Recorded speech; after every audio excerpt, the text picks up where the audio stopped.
Body language is a key component of nonverbal communication. So it involves the use of physical behavior, expressions, and mannerisms to convey a message, often unconsciously. So understanding and mastering body language can greatly enhance your effectiveness in your communication skills.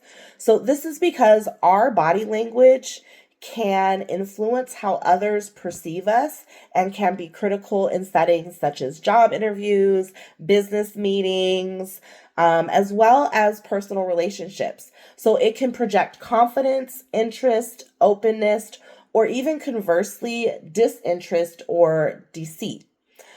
Perfect example is the exercise we just did, right? As we heard Angie had her lips puckered out. She had her arms crossed. She, looked irritated or aggravated. And without saying a single word, her group members were able to pick up on that. So it's important that consistency between what we say and how we say it is very crucial. Right? The inconsistencies between our spoken words and our body language can really lead to mistrust and or confusion. So, I'd like for us to take a minute to reflect on a time when somebody's body language left a very strong impression on you, whether it was a positive one or a negative one. And then how did it affect your interpretation of that message? For example, when I was younger and I was doing something that my Nana didn't want me to do, she didn't even have to say a thing to me. She would look at me, pick up her fist, and just shake it.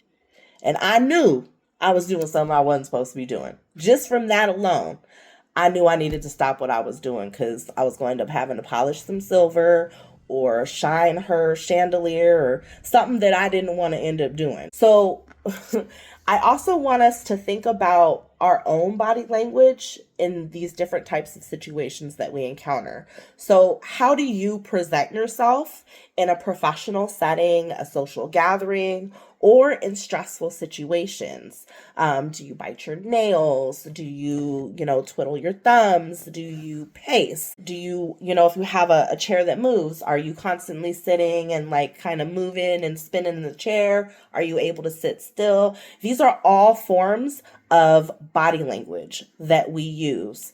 And most of the time, we're not even realizing that we're doing it, right? So I also want us to consider situations where understanding someone else's body language really provided you with insight into their unspoken feelings or intentions. Similar to the example I shared earlier about my coworker, Gracie.